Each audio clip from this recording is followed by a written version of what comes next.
and your new customers probably won't be among the first 10 or even 100 people you talk to either. New business will come from people your networking contacts refer you to.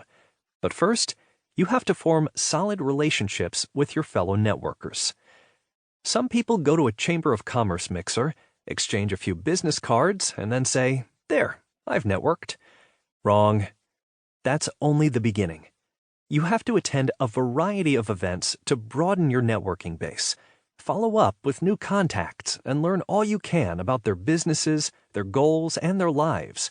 Maintain close ties with established contacts, provide referrals, information, and other benefits to your fellow networkers, and generally cultivate these relationships and keep them strong and healthy. That's networking. Only after you've been at it for quite some time will you begin to see a return on your investment. But when it comes, the return is strong and durable. Aren't most networking groups just full of people like me who are trying to build up a new business?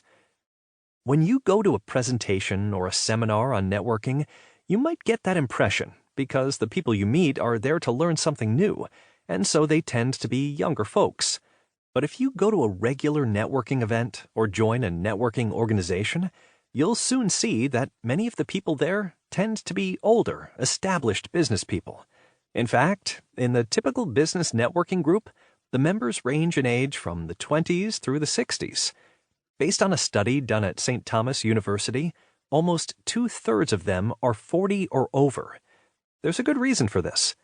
It's usually the seasoned pros who have long since recognized and learned to use the benefits of networking to bolster their business. Many have used networking throughout the life of their business and are fully aware of the competitive advantage it offers. Older networkers often serve as mentors for younger business people, which can be an enormous advantage to someone who is new to the art and science of networking. The best networking groups are the ones whose membership is diverse in many ways. That is, they have both older and younger members, a good balance of men and women, a mixture of races and ethnicities that are representative of the community, and include a wide variety of professions and specialties. Such a group can offer you the best opportunity to get referrals from outside your immediate circle of acquaintances, which puts you on the fast track to expanding your business. What good is networking if you can't measure the results? If you're expecting to find a direct, immediate correlation between your networking activities and the dollars you harvest as a result, you're going to be sorely disappointed. It's not like cold calling, where you can check off 500 phone numbers and see that you talked to 50 people and closed 7 sales, and that 493 of your calls were a huge waste of your time. It's not like sending out 1,000 mailers and getting just 3 of them back, which gives you a hard number, exactly 0.3%, but pretty wimpy results, exactly 0.3%. If your goal is immediate results, no matter how poor, these alternatives may be right up your alley.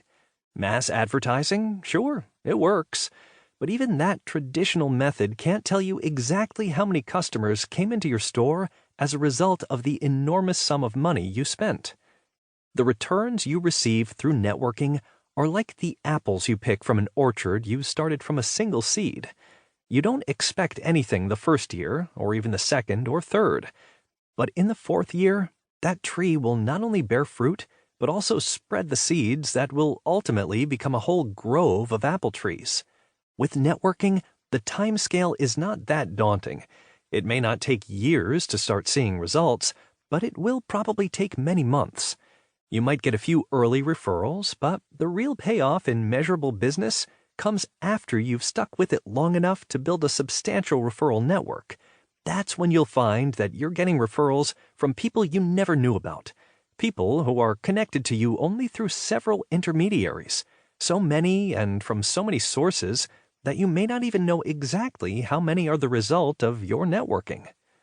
Although the full complexity of your network may not be apparent even to you, the results of a good referral networking system are measurable.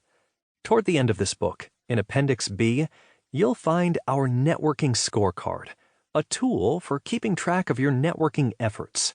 No, this is not a direct measure of the sales you're getting, but as you become an experienced